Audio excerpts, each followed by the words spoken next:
Hello, welcome to this brand new visual effects podcast called VFX Notes. I'm Ian Fales from beforesandafters.com, and I'm here with Hugo Guerra. Hi Hugo, how are you? Hey man, how you doing? I'm very good, thank you. I'm good. Yeah, I'm broadcasting from Sydney and you're in London. I'm in London, yeah. We're reversed. I'm in boiling London right now and you're in cold Sydney.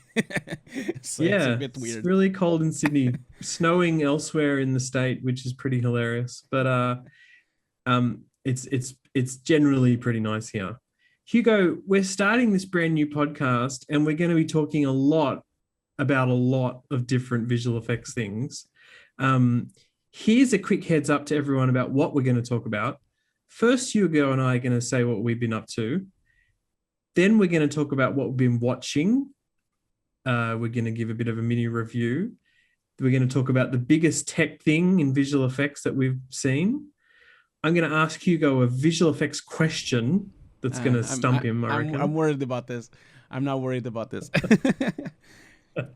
And then finally, we're going to share some things. Did I sign up for this? Like, is it time for me to leave? You're doing it right now. This is live between you and me.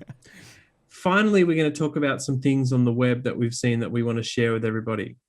But I thought, Hugo, for people who might not know us, maybe we should really quickly talk about what we've both been up to and where people can find anything about us really quickly. Yeah, I'll be really quick. My name is Hugo. I'm Portuguese originally, and I'm a visual effects supervisor and director working in the industry for like more than 20 years. I've worked in a lot of different places like The Mill and Nexus and a lot of different places, Sony as well, and Fire.Smoke. But currently I'm a hired gun, like I'm directing for Rebellion Games here in the UK. And I'm also like, of course, busy with my YouTube channel, making a bunch of new videos, always like... trying to manage my YouTube channel, which never really goes anywhere, but because I never really have a content flow of videos, but I'm trying to solve that. As we talked many, many times, I'm trying to do a new series about retro hardware and retro software. Hopefully it will happen someday.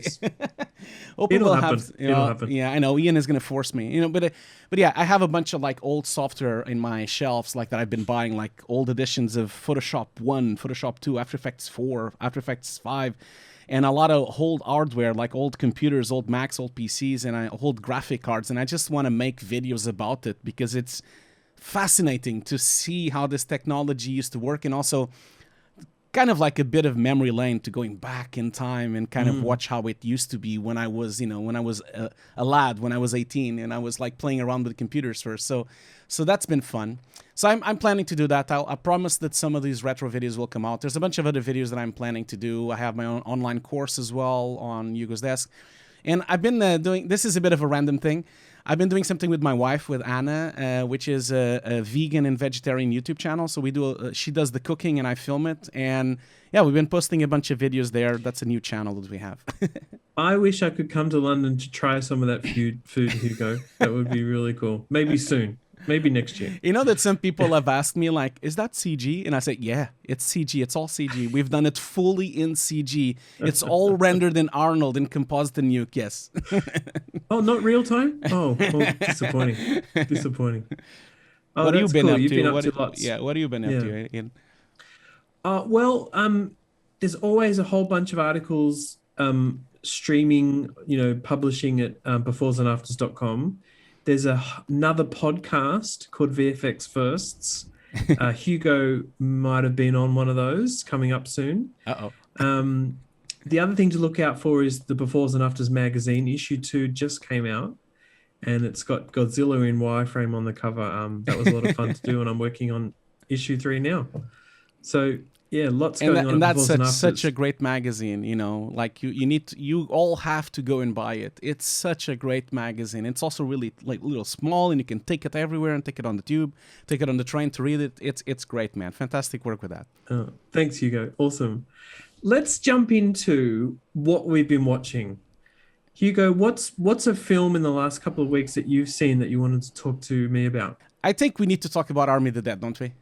I guess like we have to like Army of the Dead. Zack Snyder's Army of the Dead. Yeah, there's no way we cannot talk about this for a myriad of reasons, because this film, man, is as much as people hate it or love it, you cannot be indifferent to it, can you? That's for sure. No, it does create a bit of love-hate in terms of actual response to the film. And then, of course, we're going to talk about the visual effects, which are quite enormous. Oh, yeah. The more I look on the web, the more I find out about the visual effects. And I've even done a few articles about it. Yeah, I think this film, I have I have this relationship with Zack Snyder's films. I hate it, but I love it. And I love it, and I hate it. And I'm always like, oh my God, this is so shit. Oh my God, this is so good.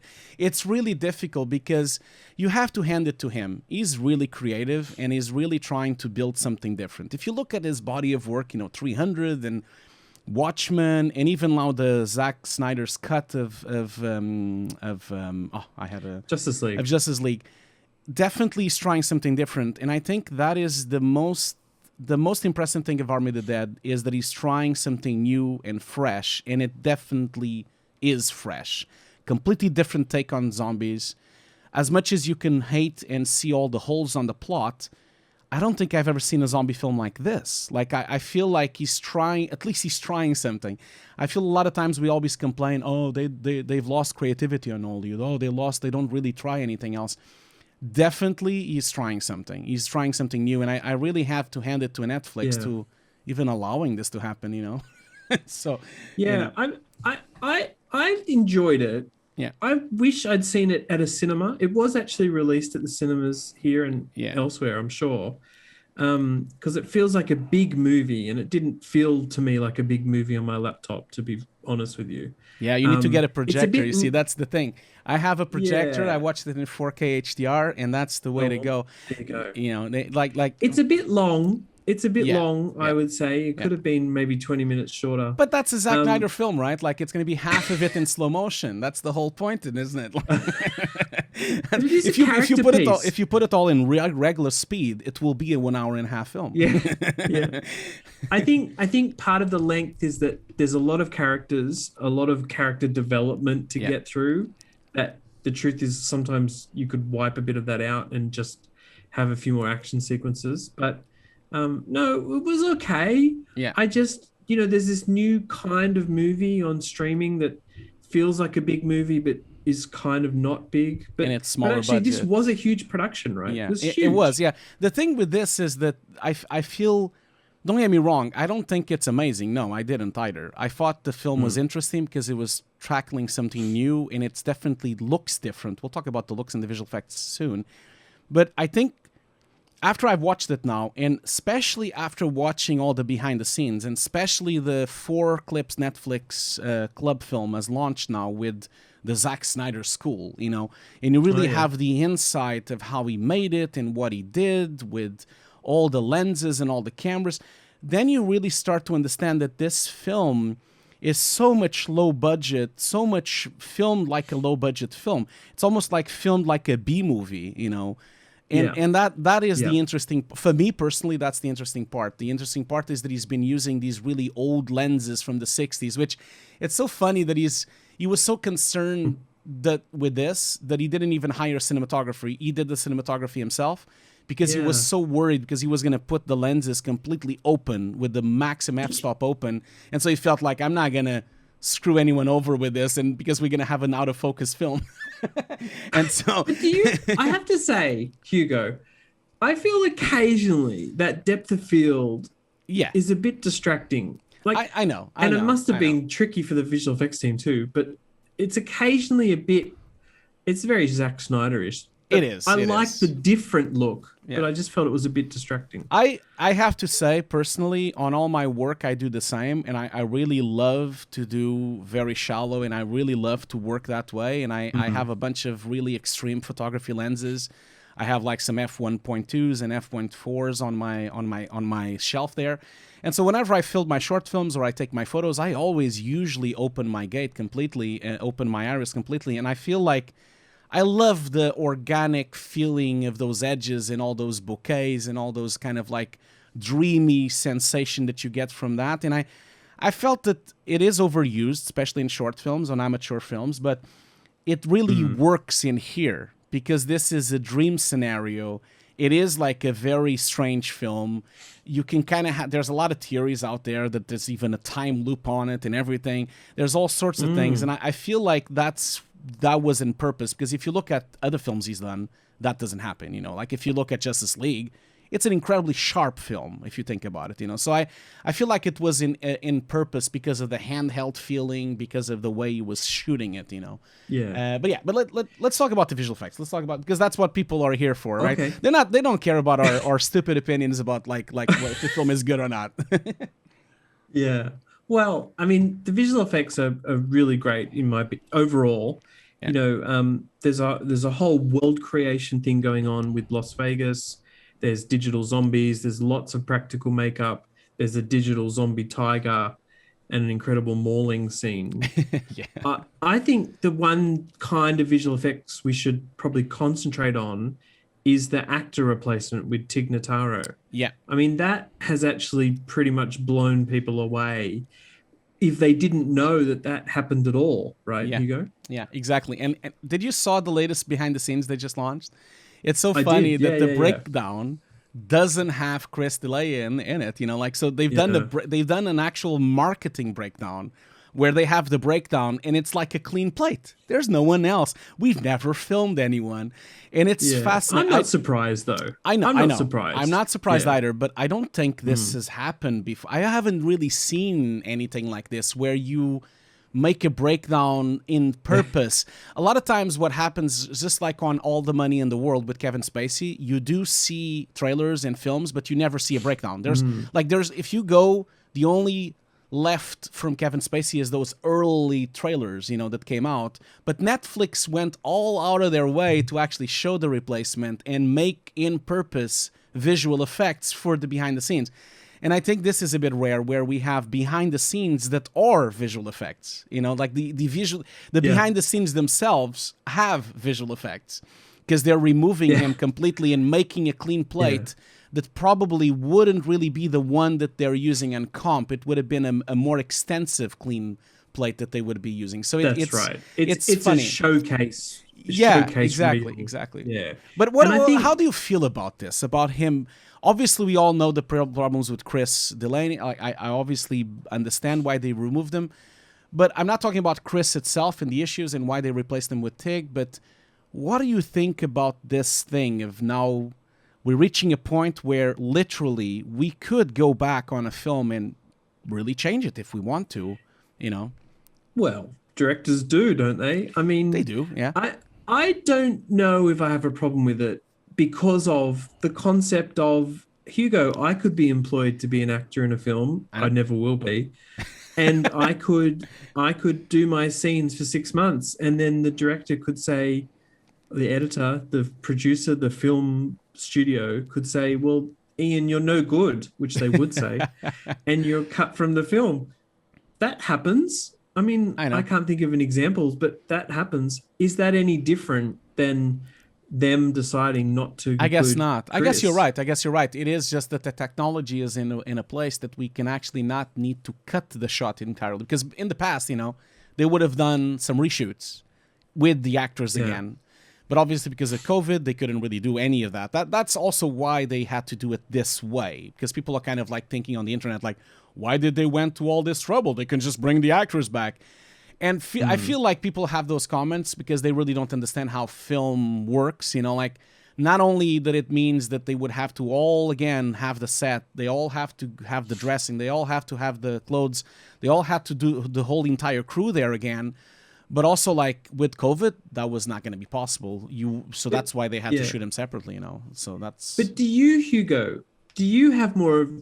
Like, do you think there's some moral issues? It's not a moral issue. Ethical issues. I have problems. Yes, I have problems with this. Not on this film specifically. I feel like I completely understand why they replaced Chris with Tig, but I feel like I have this issue, especially with films in the past where they're changing things. It comes to mind like Splash from Ron Howard, where they went back. If you go to Disney Plus, I have the DVD here, and on DVD it's the original film, and then if you go to Disney Plus, you'll see that they've put some CG hair on Daryl's Hannah's to cover her ass, like just so you don't see the naked butt there. Yeah. And they've done a few other places where you don't see her completely naked. I don't really agree with that, because I feel like I'm sure Ron Howard specifically wanted her to be naked, because that's the whole point. They've She's a mermaid. sanitized it. It's sanitizing, and that's what I'm worried about. I'm not so much worried about replacing bad performances. I'm all up for that, And if you think about it, imagine if they would pick up The Room, they could have just done it all in CG again, because it's all the bad performance. But if you think about it, like, I'm just worried about the sanitization. And we've had this in the past where they've removed sex scenes and removed violent scenes from films and made unrated versions and rated versions. But I'm more worried about, like, covering things in CG, and it's a bit nefarious. I feel like the creative, the original that was made by that director should stand the test of times. It should be, from a preservation point of view, it should exist. And because right now, say what you say about seeing your ass or not on Splash. I know I'm just talking about Splash, but think about this. You cannot have a copy of Splash in HD right now with the original film. This doesn't exist. There's no Blu-ray out there. You can only buy an old DVD, which I bought on eBay, to have the old version. If you go to Disney Plus, that's the sanitized version. It's not on Netflix. It's not on Amazon. It's nowhere to be found. So you can only see that version. So that's now the new version. And I just feel like, from a preservation point of view, I would wish that we could keep the original visions of directors. That's my problem with this, Well, people will tell you to buy the DVDs, or not you, but people would say hold on to your discs, and I think they're right. But that's going to go away as well. There will be a point where Blu-rays will. I always buy Blu-rays, physical games, and physical films because of these things. It happens on the games industry all the time as well, where they remove a game completely from the store, and I only have the disc. But I feel like that's the problem I have. It's like the preservation, but it has nothing to do with this. This is not a preservation thing. Zach wanted to remove that actor, and I feel like Tig did an amazing job. She's so funny on the film, so funny. And the filmmakers did an amazing job of recreating scenes with just her on green screen and exteriors as well. Yeah. But on a visual effects related note, really briefly, Hugo, I actually, when I was at university for a law assignment, I did something on moral rights in visual effects with actors. Oh, really? Because it was this time in the mid-90s where they were like altering performances, with digi-doubles and morphing and lip sync changes. Now that's a relevant thing again. And in Europe, mostly, there was this concept of moral rights, that if you gave a performance and you altered it, if it was altered, you were impinging not on the copyright of the actor, but on their sort of moral rights. Yeah. And it's something that came out of a different field, which is like architects. They built something or designed something, and then someone changed their design. Yeah. And they could sue it's under like an moral IP. rights Yeah. If you think, I know exactly what you mean. I guess, and that's interesting, because that's more possible than ever, right? With visual effects technology. I guess that's probably in contracts. I really should dig up that paper. Isn't it? It's probably on contracts these days. Like, I'm sure actors have those things on contracts.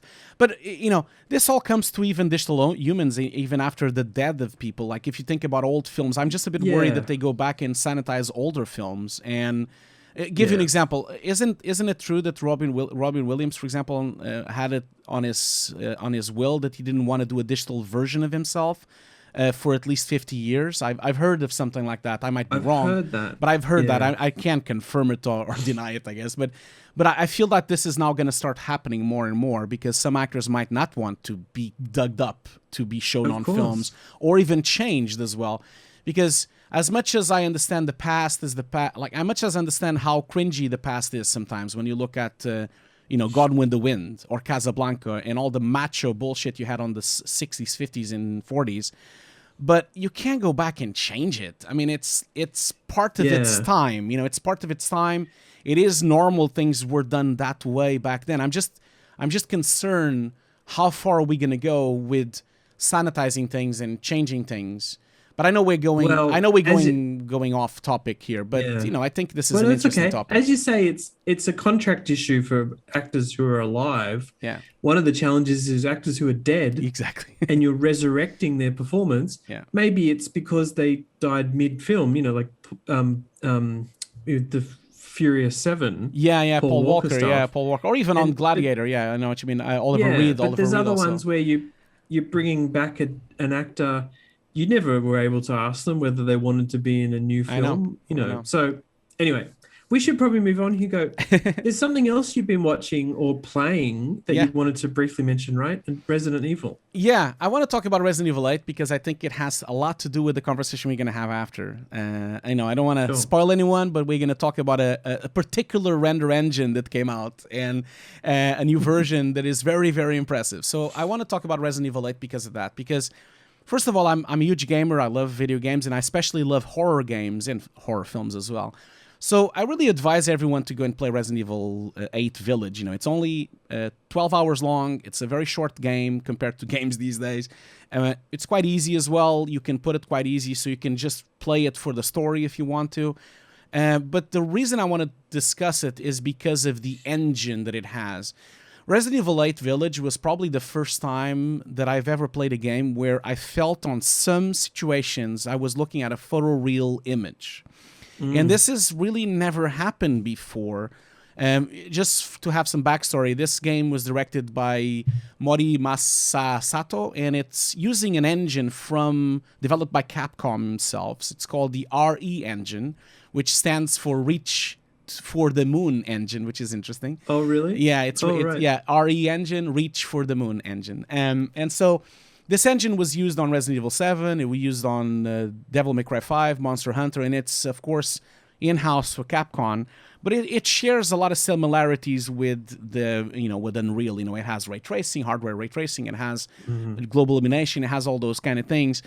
But the fact that I want to talk about this is because this was the first time I played a game where I spent more time looking at things than playing the game. And I felt that was fascinating, where I was like walking around on this huge mansion, beautiful mansion, and sometimes it was so photoreal that I would like zoom in to carpets, and I would zoom in to glasses and start looking at glasses, and there would be enemies somewhere, and I would be like looking at walls and like, oh my god, that specular highlight is like amazing.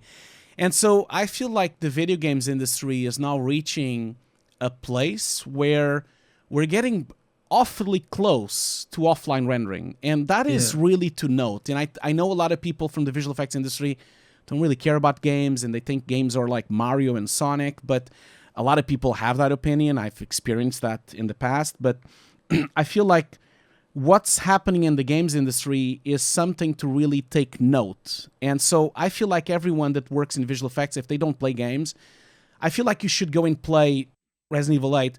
You don't even need to buy it. There's a demo. It's a 1 hour long demo, and you can play it for free. You just need to install it on Steam and just go for it.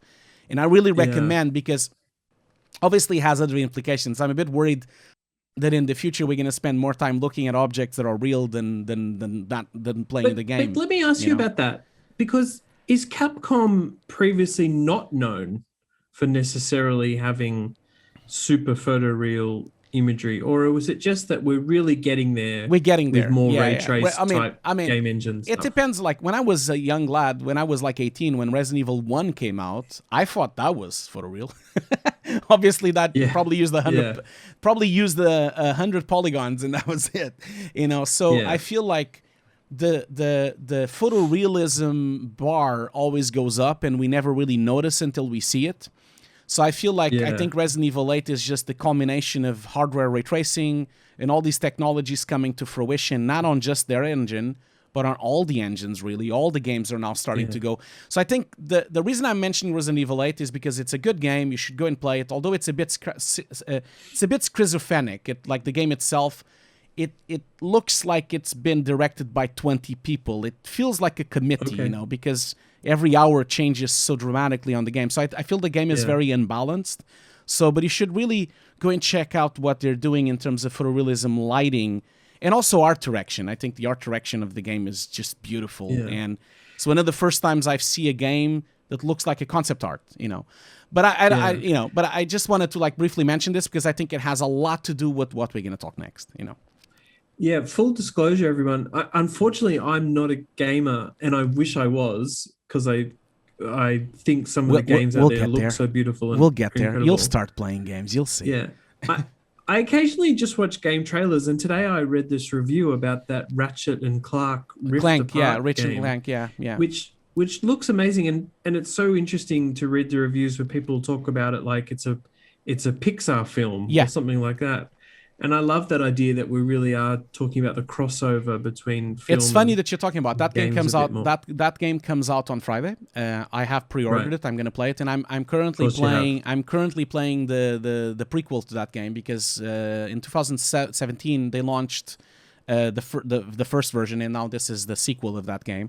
And you're absolutely right. I'm playing even the original that I'm playing. It does feel like a Pixar movie, and the photorealism, the level detail, the hardware ray tracing.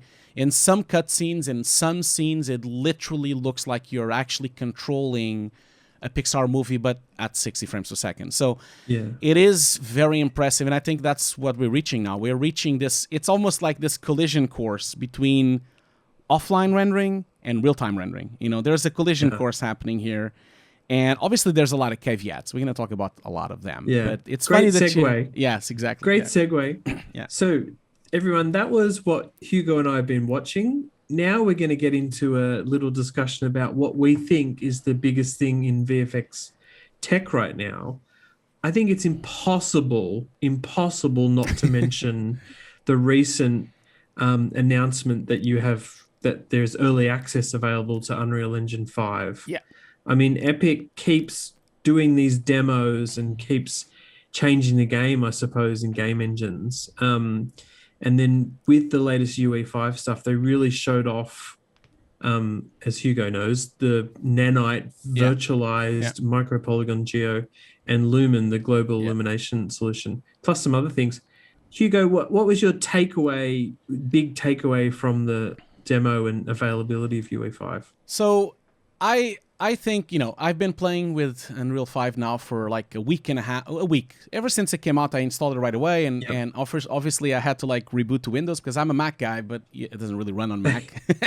The Unreal 5 demo and also what they've released doesn't run on a Mac currently. It will run on a Mac, and we'll talk about that in a second. But obviously you can't deny how impressive this is. And like I said, the collision course between offline rendering and real-time rendering is really happening there. And both nanite with the virtualization geometry feels like we're finally reaching a point where, at least on the video games industry, we don't need to do low poly version of geometry, because in the past, for people who don't know, when you're playing games, usually, you do a really high resolution ZBrush model, and then you have to go back and make it simpler and simpler and simpler so it can actually run on an engine. Otherwise, it's going to not run at 60 or at 30 frames per second even.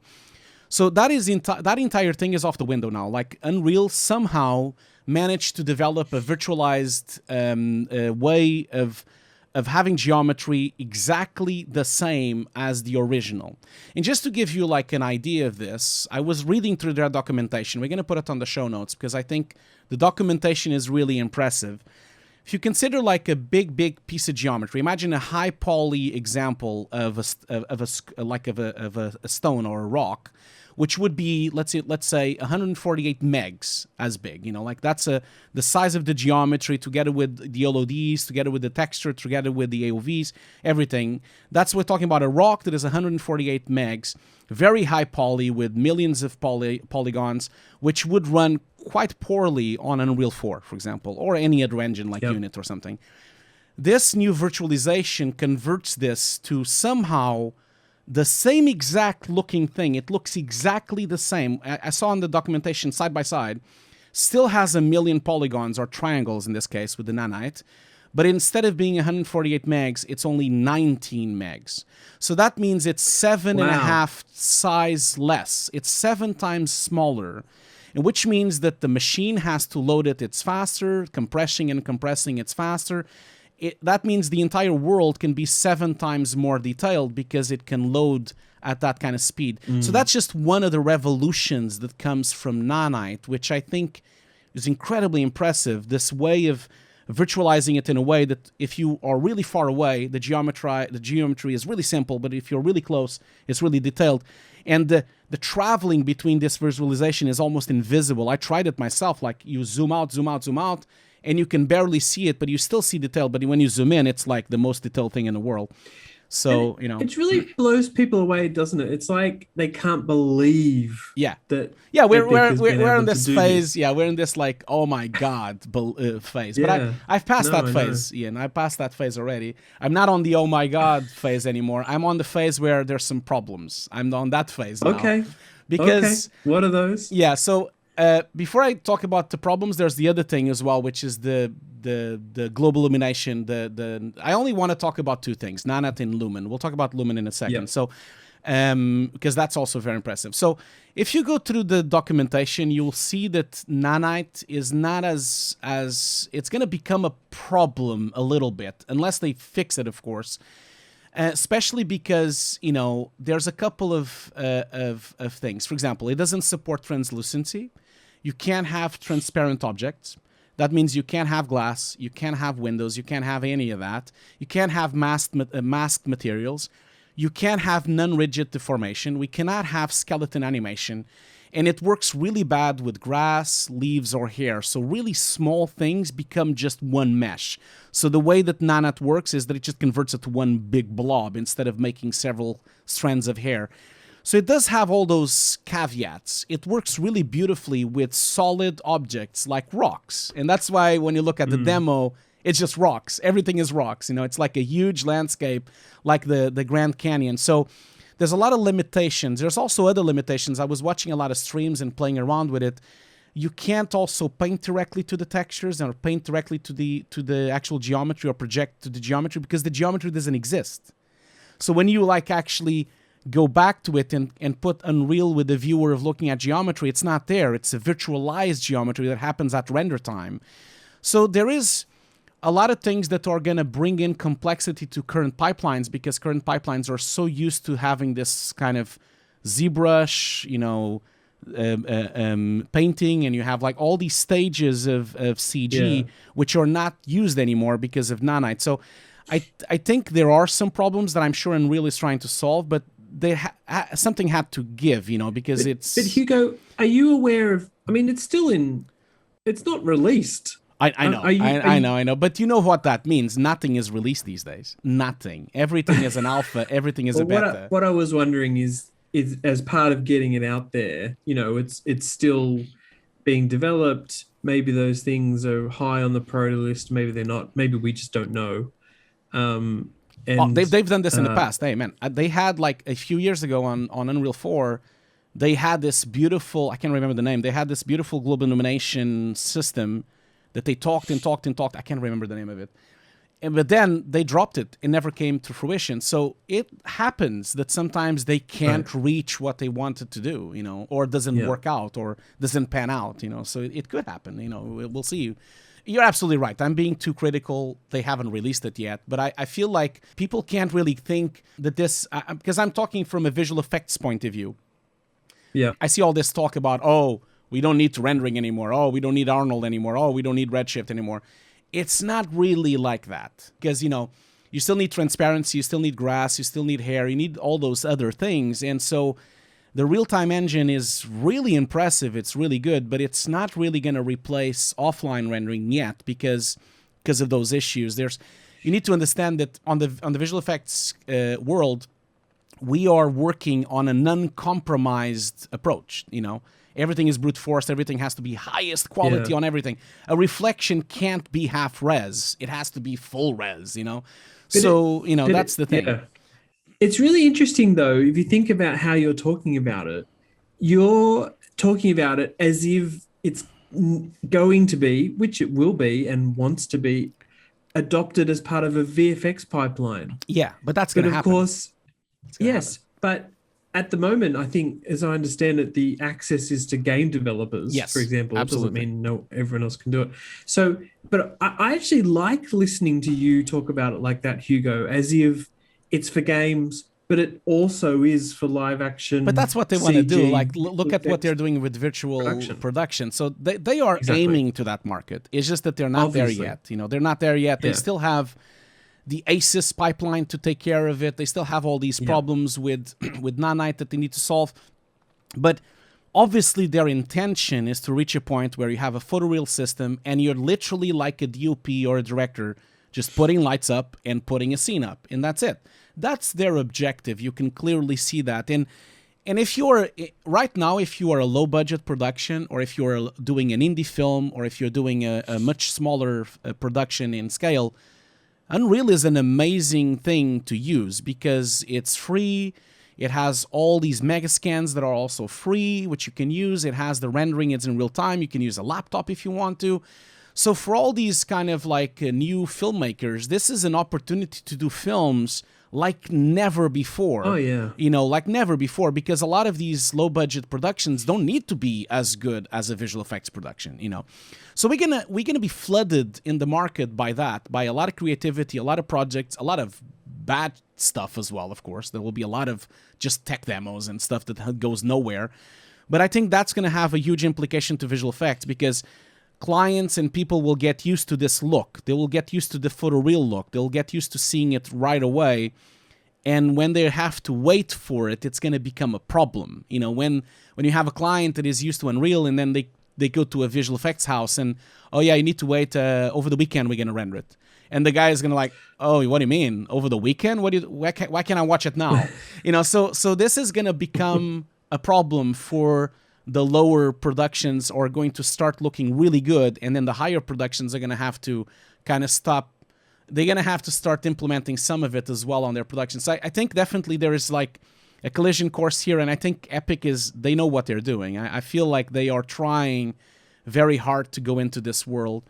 And they can, because they have all this sweet money from both the game, from Fortnite, but also from all the licensing. So Right. But also clearly Epic has employed, and there's people running the company that I feel like are ex VFX people or ex filmmakers yeah, or current filmmakers.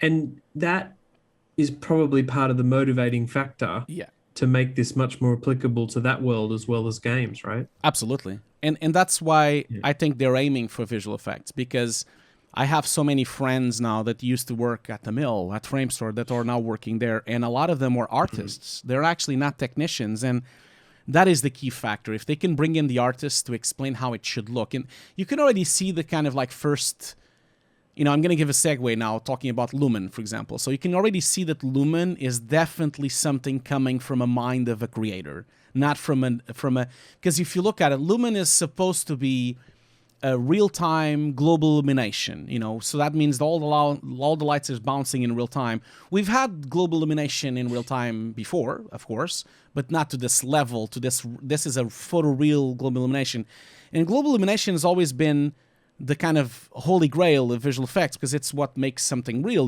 because it's the bounce of all the lights and together with the materials and the reflections of those materials, but it's of course a bit different. And I think you can kind of see that Lumen is coming from there. So just so people understand the complexity of this, Lumen is really, I think it's a great response to some of the problems we're having right now with hardware ray tracing. Hardware ray tracing has a lot of issues. Hardware ray tracing is expensive. You need like a graphic card to run it. No one can get a hands on a graphic card because they're all bought by scalpers on eBay and by people doing mining.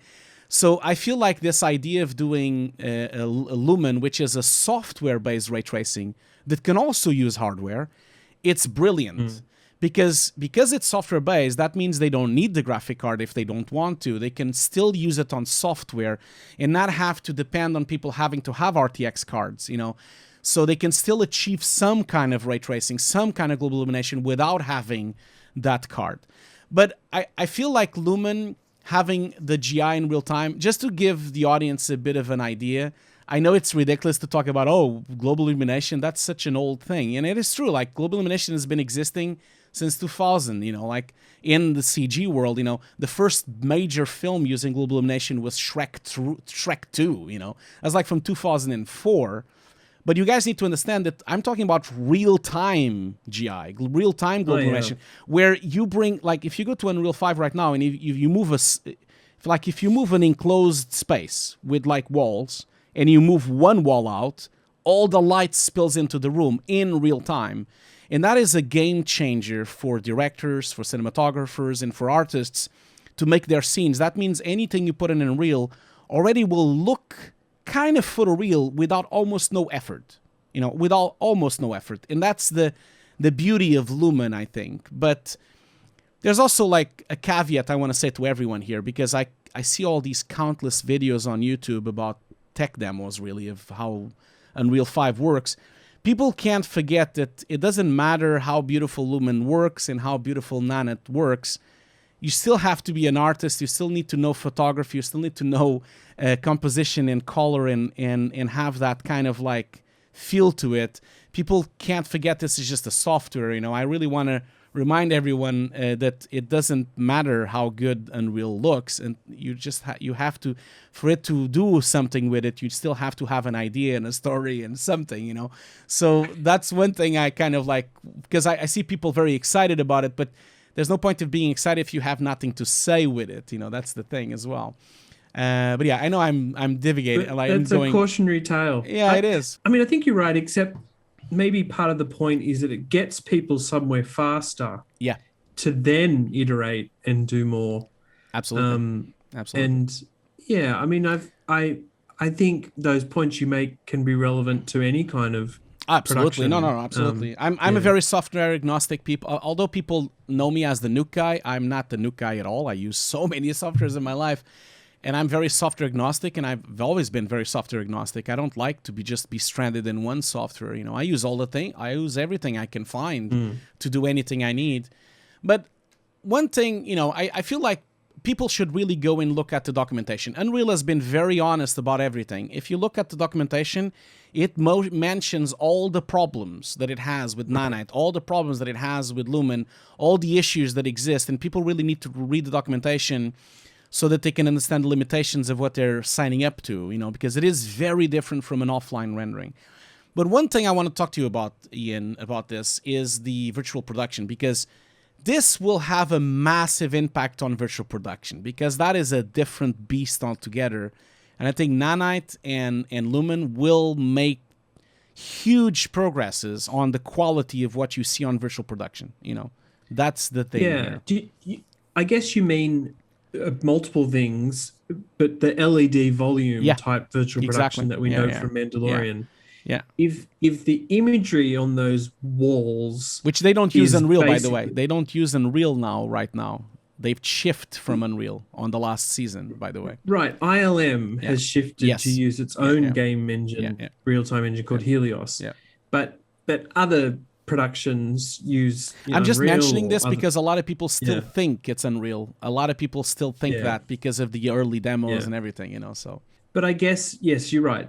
In general, the fidelity of imagery on those LED walls means that even more in-camera visual effects shots can look like proper, as if you went out to the desert or some alien planet to film. Although the limitations are still there, you still have the moire effect on the screens, you still have the seams on the screens, but having real-time GI and having this kind of level of perfection with Nanite really allows you to be more in focus on virtual production, because right now they use all these tricks of depth of field to try to make it look more real and to try to kind of make it more believable. But having so much more detail allows you to actually be a bit sharper on those virtual production sets and actually integrate it more. It's not perfect yet, but it is definitely, I feel like it will really step the game of virtual production quality content of the renders that you see on the backgrounds for sure, Oh yeah, totally agree. Hugo, in terms of another tech thing that we might segue into, which is still related to Unreal. Yeah, it is. I've been playing around with something called Genio. Genio is something developed by Foundry. It doesn't really have a launch date. It's an alpha stage at the moment. It's basically what we would call an Unreal Bridge. And this is the Foundry experimenting. This is a way of Foundry trying to see what they can do with Unreal. Because at the moment, what this plugin does is it opens up like a TCP IP connection to Nuke and to Unreal. And then on the viewer of Nuke, you can see the live view of the Unreal render, which is really cool. And then they developed a bunch of tools. Some of those tools allow you, for example, to load AOVs or passes, so you can load up the reflections, or you can load up the speculars, or you can load up the ZDEP pass, which means you can kind of bring in an Unreal into a more typical visual effects pipeline where you separate all the passes and then you rebuild them to do CG. People that do compositing will know what I'm talking about. People that don't know compositing, just to give them a little heads up, when we composite full CG scenes, we separate all these lights and we separate all the materials like the speculars, the reflections. We separate everything and then we build them back together so we can fine control each of them. So we can put more reflections, less reflections, more highlights, less highlights. So that's a process that happens in compositing on all films. And Unreal doesn't really have all the tools necessary to do that. So Foundry is making this bridge so that you can render the layers and the passes directly into Nuke and then composite them. The other thing you can do with it as well is you can also have cameras in and out. So that means you can import and export cameras. That means you can, for example, track a scene in Nuke footage, go to Unreal, use Unreal to do a matte painting setup, and then bring it back to Nuke, which is also very exciting. Also, you have Cryptomatte support. Cryptomatte, for those of you who don't know, is basically a multicolored mask on the image, which allows you to pick certain parts to color correct. So imagine if you look at us here on the camera, if I have a color on me and then a color on the desk there and a color on the console there and everything has a color, then you can color pick it and color correct just that object. So all those things are really exciting, and it's kind of bringing Unreal into a more compositing-friendly environment for compositors to work. So very excited with this. It's very early. It's alpha. There's no deadline. No one knows when it's going to come out. Foundry this is a research project. I've been very fortunate to have access to it. And really, you should check it out. I know they've talked about it on some streams already. It's called Nuke Genio. I'm not even sure if it's going to become just a part of Nuke. Probably it will, just a part of Nuke and not even a product. It's really, really exciting. And it gives me a bit of a segue to something that I get all the time. As you guys know, I teach a lot, and I get a lot of students messaging me privately saying, Hugo, is compositing dead now because of Unreal? I get a lot of that, and I think... Is compositing dead? Yes. And I know for you, yeah, I know for you. Really? Yeah, because most people, senior people, know that this is like ridiculous. But most people, younger people, and people that are really blown away by the marketing engine of Epic, they really feel that compositing is dead. Why? Because they see all these behind the scenes with virtual production, and they see all these things, and they're saying, oh, we don't need keying anymore. Oh, that means we don't need... CG is already there. We film it for real on the camera. And I think Epic and all these virtual production behind the scenes are really good at trying to... They're trying to pretend that everything is perfect right away from camera, which is far from truth, There's so much compositing going on in Mandalorian that people don't even understand how much compositing is existing there. So I just wanted to briefly speak with this. And I also think that's why also the Foundry is building this bridge as well, so that they can kind of stay relevant and also kind of continue this development to try to cater to Unreal. But the reason why they say it's dead is because of that. And I really wanted to emphasize to everyone that compositing is not just CG and compositing is not just green screen. As you know from your podcast for the VFX Firsts, compositing is everything. We are now, we're living in an age where they replace faces, they replace takes, they remove an actor like Tig, they put an actor like Tig on the Army of the Dead. All those things are compositing, and they're not going to go anywhere out, because as much as virtual production is beautiful and it looks really good, nothing beats going outside with a camera. If you go outside and film a great vista, or if you go and film the Eiffel Tower, or if you go and film an action scene on a cathedral, or if you go and film an action scene for Mission Impossible with a bike exploding and a car flying through, all those things are not really possible in virtual production. They still need to be filmed for real. And all those things will have compositing. All those things will have wires. I think it's mostly because of the marketing that people are asking these kind of things that compositing is dead, because they think that CG compositing is never going to happen again. Now, people are confusing the two things, you know.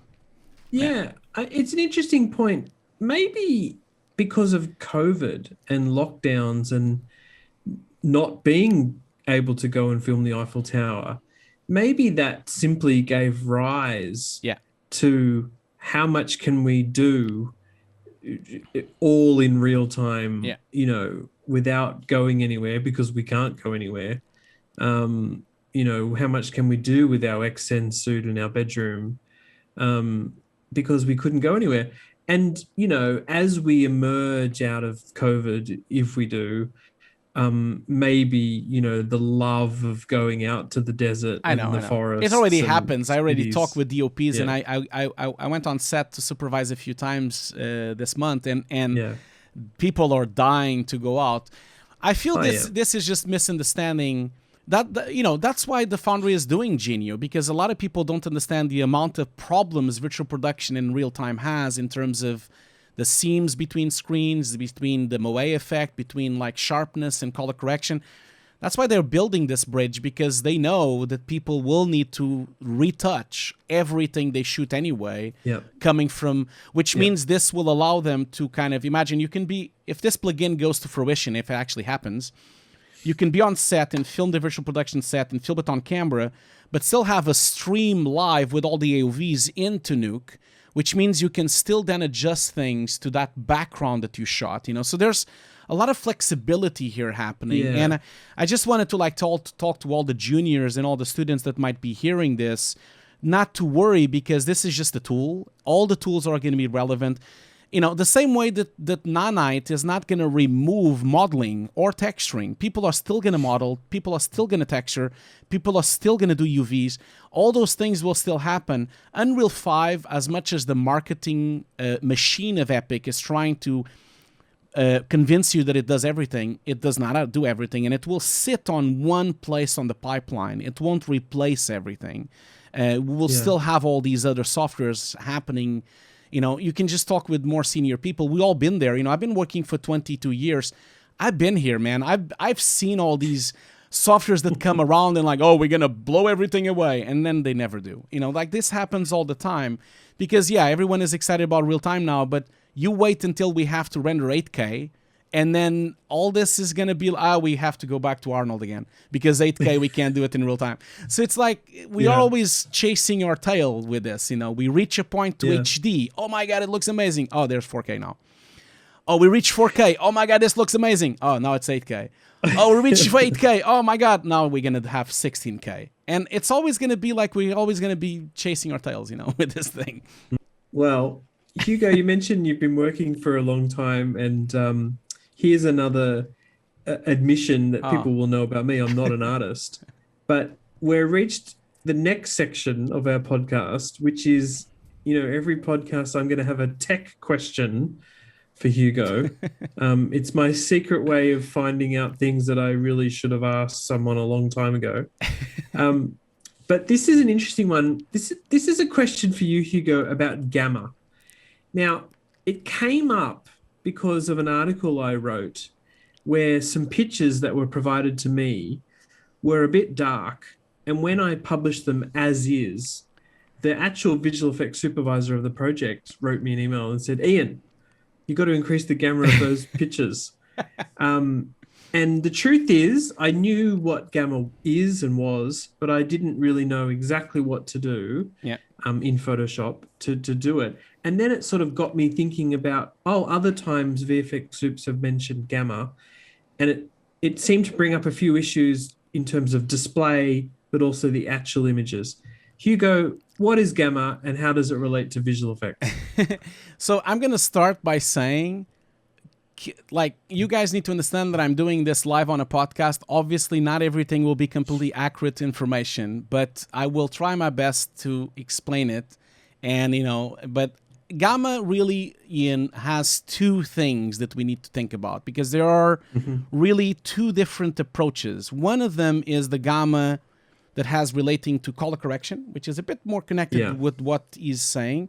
And there's the other gamut, which is the gamma of the different color spaces that a camera might have or a screen might have, which is also related. You know, it all has to do with the curve of the image that you're watching.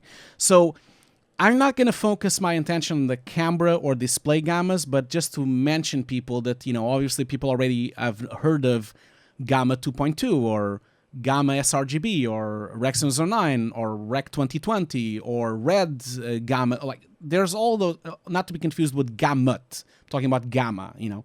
So that's one world, which has to do with the way that a camera and the sensor is photographing something, and it has to have a curve or a color correction to be displayed correctly on another system, because, you know, obviously when you're filming with one camera, that camera has a specific sensor, but when you're watching it on a monitor, the monitor has a different technology to display it. So obviously there has to be gamma curves to convert things, bouncing them around, because the camera effectively can shoot HDR level high dynamic range, but your screen doesn't. Your screen has a limited value of luminosity to display that.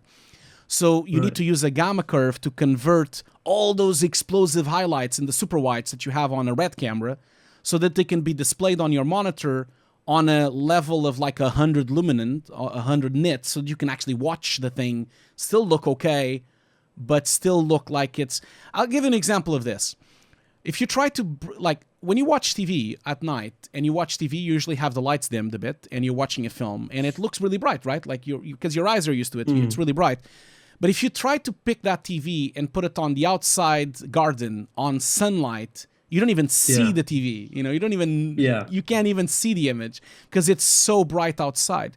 And that is really the difference, because a camera can film all those highlights really strong, but the display can't broadcast them.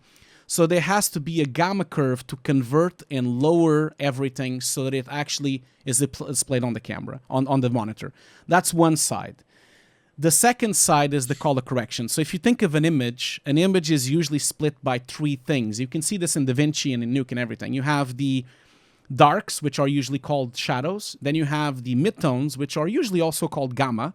And then you have the highlights, which are, you know, like the bright parts of the image. And it's usually the image is split in three parts. You know, the darks, the really, really darks, the really, really brights in the middle. And gamma is the middle. You know, it's all to do with the skin tone and the gray level of the image. And that's why when they sent you that image, the image was very dark. And then when you put it on the website, it looked dark. The reason why it was dark was because most likely, I'm not sure, but most likely that image was encoded on a gamma to be displayed on the cinema.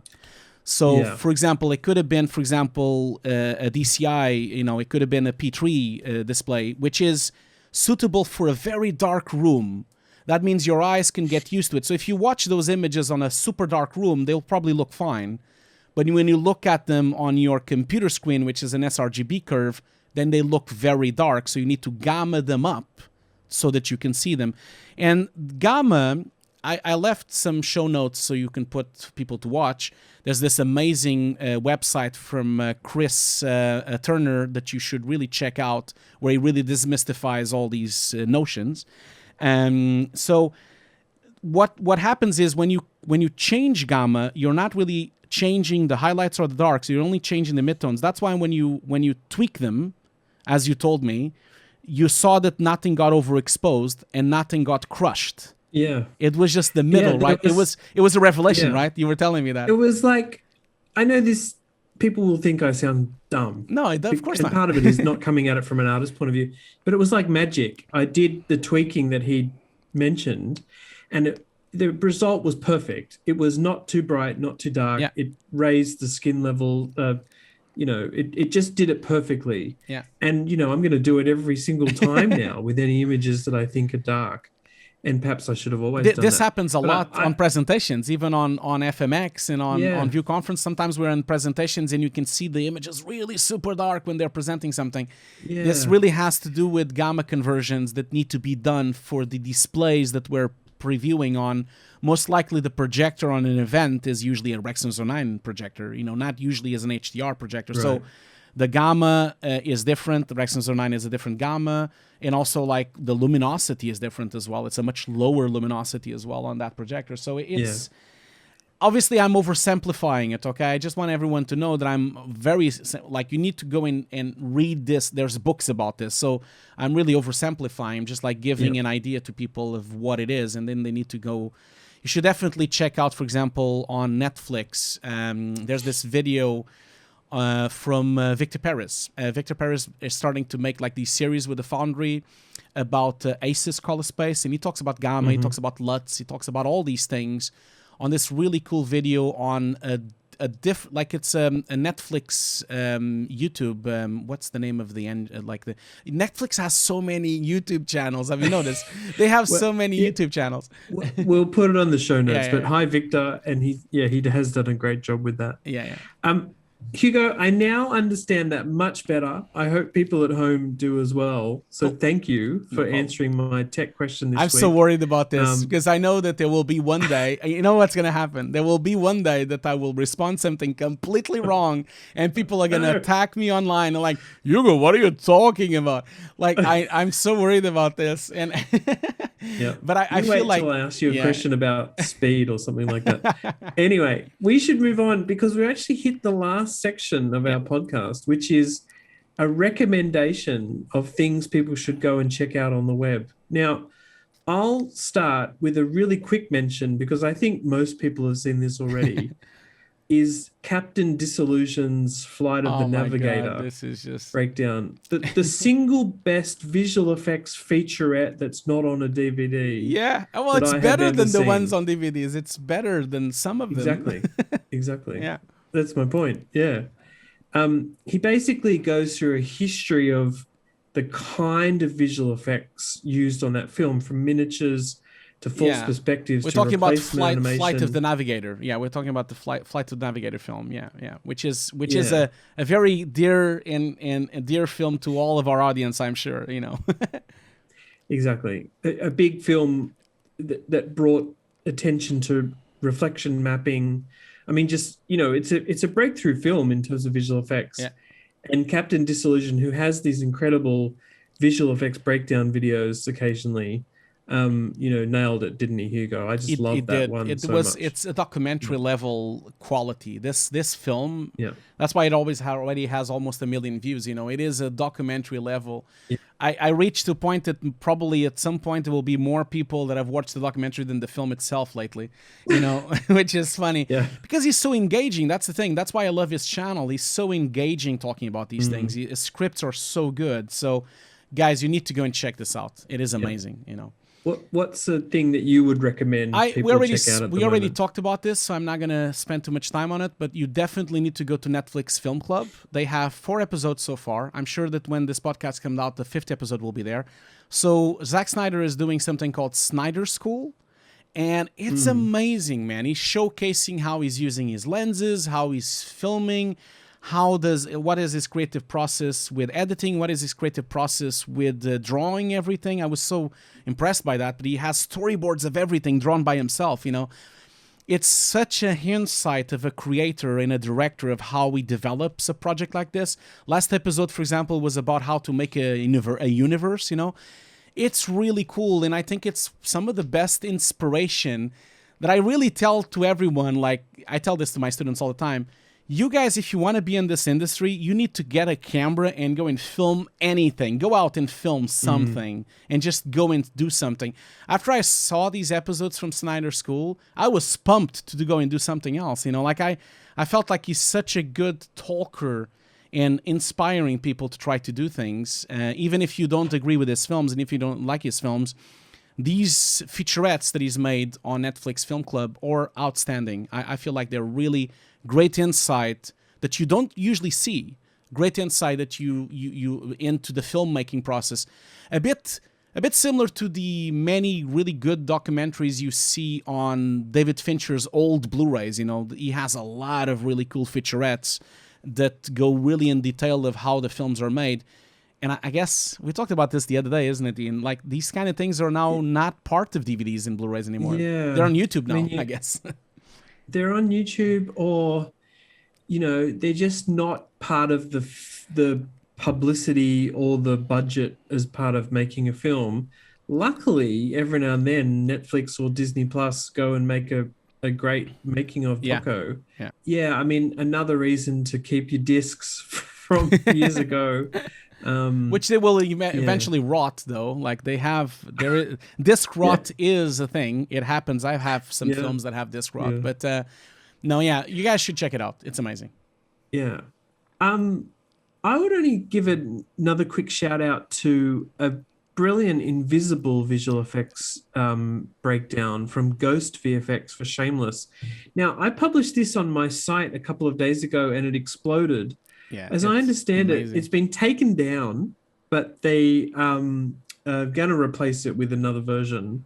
I think basically Oh, I it's didn't just, know this. They took it down. Didn't know that. well, they're just to make a few little fixes, I think it Okay, is, I see. from the production company, Okay. or the studio, the TV Someone studio didn't that makes like it. it. Someone didn't like it. Someone watched it and was Well, like, it's interesting in visual effects, Hugo. This is basically um, a scenario where they've started filming a street scene in Shameless, then COVID hit, then they couldn't go back to the location because of lockdown. So they basically used photogrammetry and LiDAR scanning and textures to recreate the street scene, then filmed it on partial sets or against blue screen. yeah, yeah. And if people hadn't seen this breakdown, a bit like the Tig Notaro one for Army of the Dead, I don't think they would have known there was any work No, done. no, it's And invisible. and It's completely occasionally invisible. film studios, TV studios, they like that, right? They don't Yes, want the they do. Oh, discussion oh, to be so about, many times. So many times I've been, yeah, like, so many projects that I've done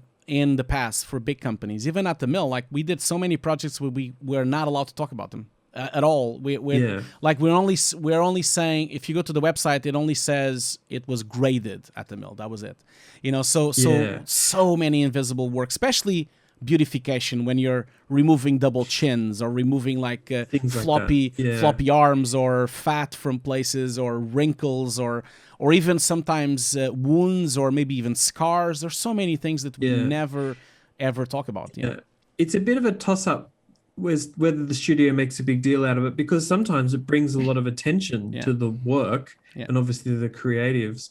But anyway, this one, it is out there and I'm sure it'll be available again soon. It's very impressive work by Ghost VFX. Yeah, Ghost Hugo, VFX. Yeah, I have a lot of, I yeah. need to shout out, I have so many students of mine working at Ghost VFX. Oh, Because right. I used to teach at Campus I-12 in Sweden, and Ghost VFX used to go there every year. I taught that at the university for 10 years.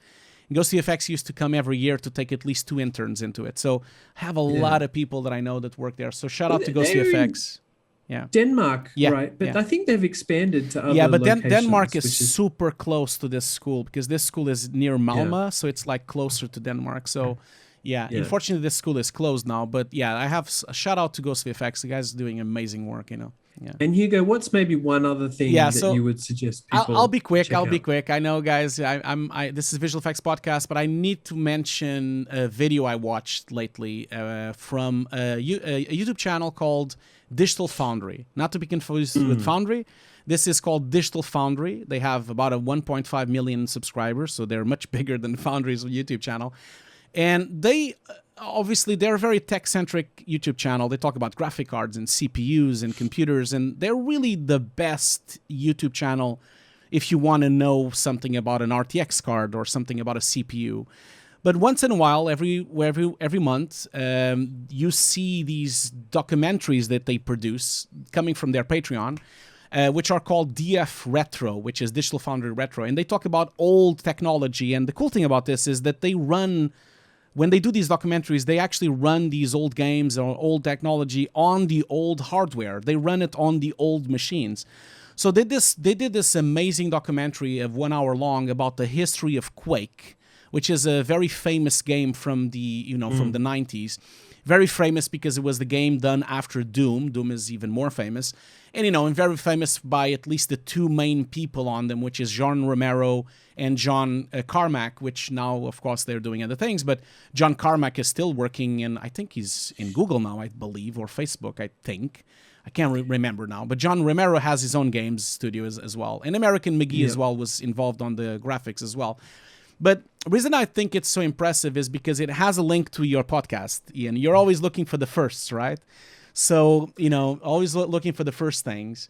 And Quake Yeah. has a lot of firsts, like Quake was definitely, first of all, it was the first soundtrack that Trent Reznor made. It's an amazing soundtrack by Trent Reznor from Nine Inch Nails. It also had a lot of firsts. It was really the first time they made an engine available to people to make other games. There was other engines available before, but that was the first popular engine, which was called the Quake engine, which did a lot of games. It was also probably the first full 3D world in a game, which is now we take it for granted. It was also probably one of the first esports games because it had a community and an online presence. It also had modding, which is something that now we have in games all the time, which they can alter the games and even make maps for the games. People do that. Also, one of the first games to have a command line so that you can change settings on the fly where you're playing the game. And I think the most important and more relevant things for our discussion because of Unreal, I think without Quake, we wouldn't have graphic cards as we know them now. Because Quake was really the first game to push this idea that you needed a graphic card to run a game. Before Quake, you would run it on software. You would run it on whatever graphic card would be there.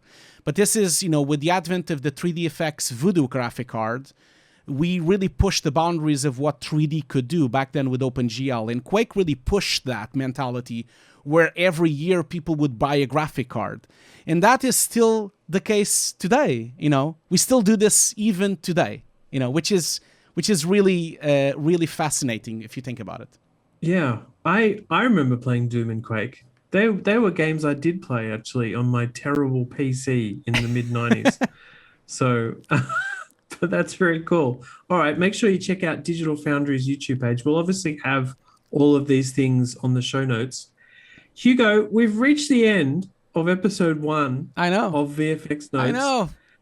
That was a lot of fun. I think we'll come back and do another, right? Oh, yeah, absolutely. Absolutely. We're going to do another one. I had a lot of fun, Ian. This was amazing. I apologize for all the gaming stuff, but I feel like it was very relevant to this discussion. But yeah, I had a blast doing this. I had a lot of fun and can't wait to see what all of you think about it as well. Give us some suggestions, give us some feedback. Tell us what you guys think as well. Give me some hard questions to ask Hugo. Awesome. Thanks, Hugo. Thanks, everyone, for listening. Catch you later. Bye.